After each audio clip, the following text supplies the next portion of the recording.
beast struggled wildly, thrashing in the darkness.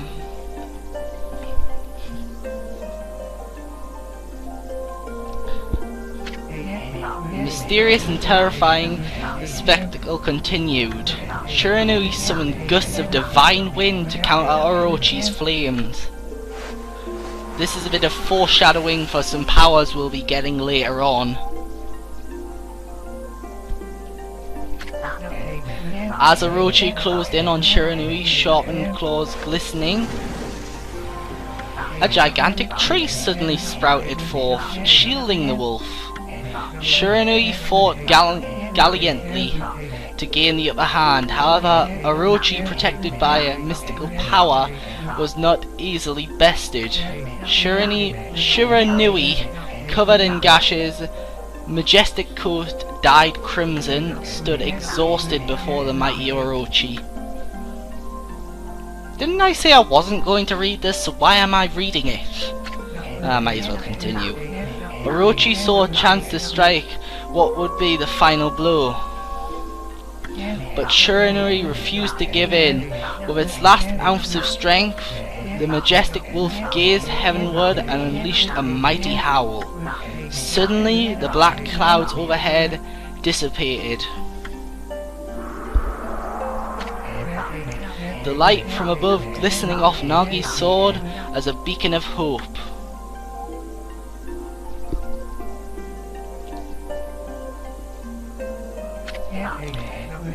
Guided by his sword, Nagi, who had been taking shelter in the shadows, stood proudly to face his adversary. Channeling all of his strength into his scarred and battered arms, he leapt ferociously towards Orochi, his sword poised high. Very sorry if I get any of these words wrong. I do have glasses on and my vision isn't all that good. The golden sword danced in his hands like a puppet on string. One by one, Orochi's fearsome heads separated from his owner. I think I'm just gonna cut it off after the intro here. Orochi's broken body collapsed in a lake of its own blood. In that instant, the curse that plagued the villagers was lifted. As the battle subsided, the sun shone once again in the sky. Shiranui had succumbed to Orochi's poison and struggled to breathe. Nagi scooped the beast into his arms and returned to Kamiki. Yes, I'm pretty sure I'm pronouncing the Japanese names right, because I have actually checked these pronunciations. When they reached the village, Shiranui was no longer moving. The village elder gently stroked the wolf's head. In response, Shiranui let out a hoarse and pitiful bark, then closed its eyes and drifted off into slumber.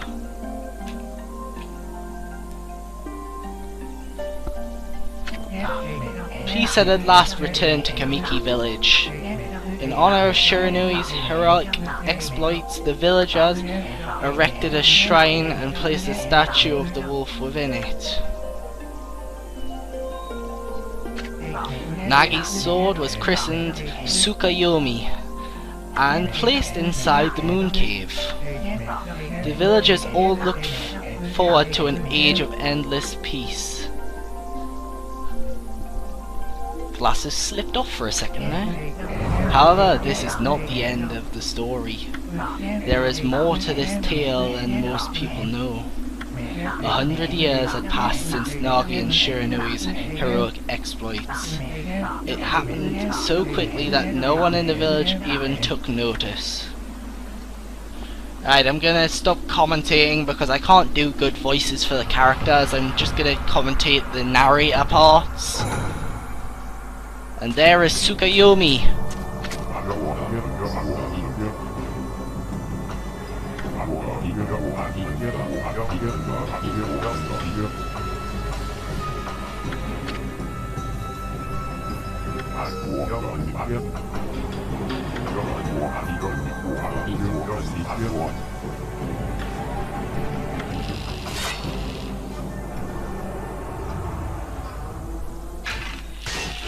You shouldn't have done that, whoever you are. But now you have unleashed the wrath of Orochi. I'm finding it hard to find stuff to say during this because it's all cutscene.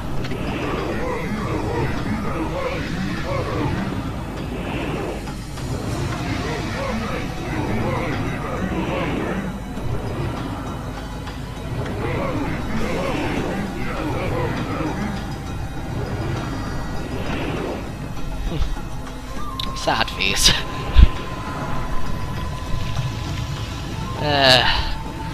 Struggling for commentary here because of, well, there's not much to talk about really, other than, well, what's going on the screen. The fact that some mysterious man is being chased down by Orochi, and my controller is vibrating like crazy.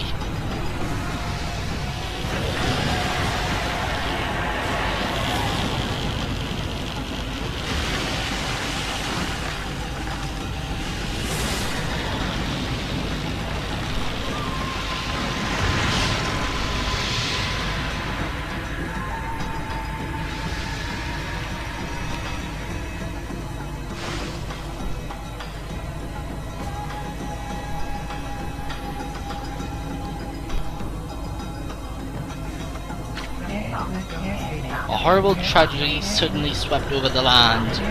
However, there was one village that seemed to escape the terrible curse. The tiny settlement of Kamiki Village enjoyed the protection of a sacred tree. It is here that the real story begins. And there's the statue of Shiranui. And we can see that all this chaos is happening. And who is this? The wood sprite Sakuya!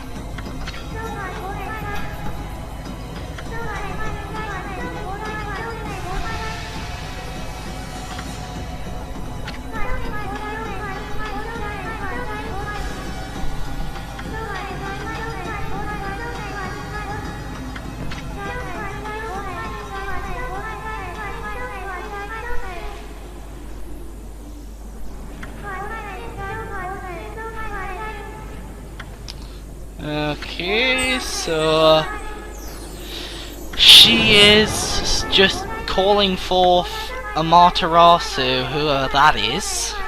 Oh, who am I kidding? Amaterasu is the goddess of the sun. And basically, that is one genius thing about this title. This game is called Okami for a reason, because depending on how you spell it, it can either mean wolf or god.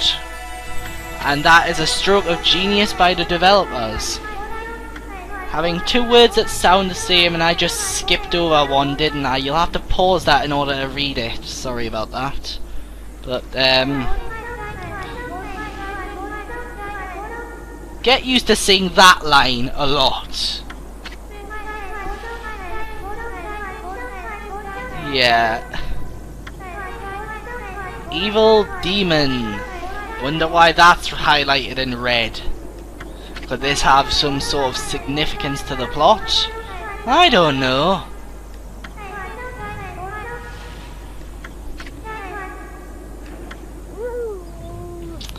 And Amaterasu is just being lazy.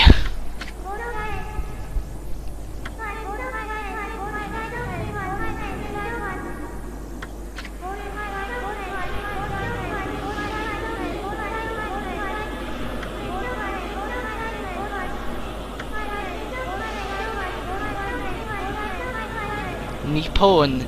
That is actually Japanese for Japan. So, get your head around that. This is taking place in Japan with a load of Japanese mythos.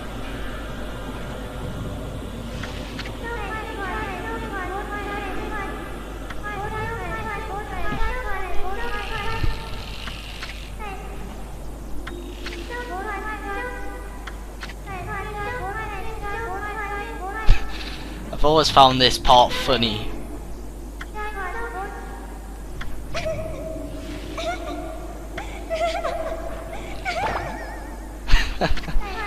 Yeah, that would be another one of our main characters who is rather perverted, hanging out in girls' robes.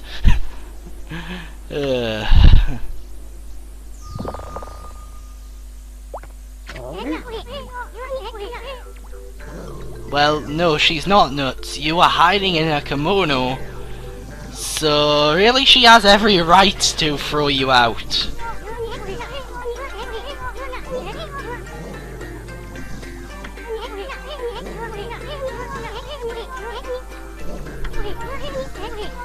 Yeah, trying to make the conversation a bit more interesting. How about trying to make it a bit more awkward? Yes, I can see all the comments now. They're all going to be about Isun being perverted. And yes, that is this guy's name. It is Isun, the wandering artist. Hooray for repetition!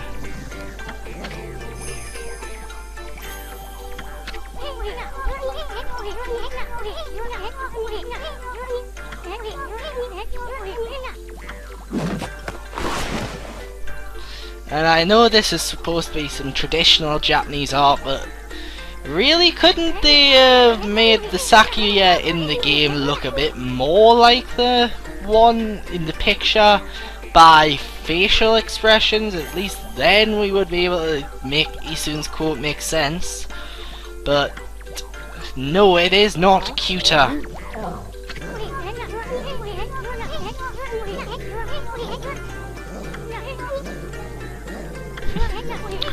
Yeah, you're just noticing now that he looks kind of familiar and the statue is gone. Yeah, Isun, you're a bit slow. Now, welcome to Wolf Slobber Encounter 1 of 9,000. Isun, you better get used to it because you're gonna have it a lot. And I mean a lot. I think it's like 4 or 5 times throughout the course of the game, but you're going to be covered in wolf slobber a lot. Your prized sword, Denkomaru.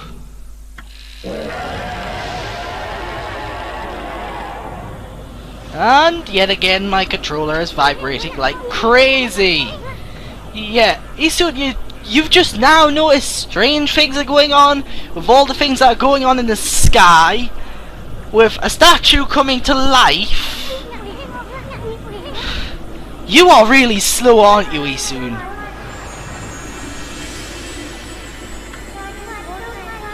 Anyways, I'm up to 20 minutes now by the looks of it. This is going to be a long introductory part here.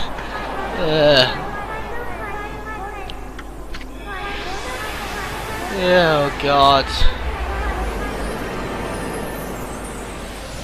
Anyways, as soon as this cutscene's over, I'm going to end this part off.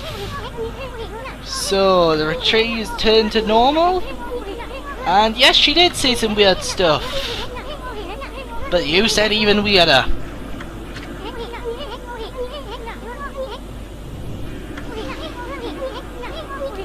Cut it down. Gee, I wonder what we're gonna get soon.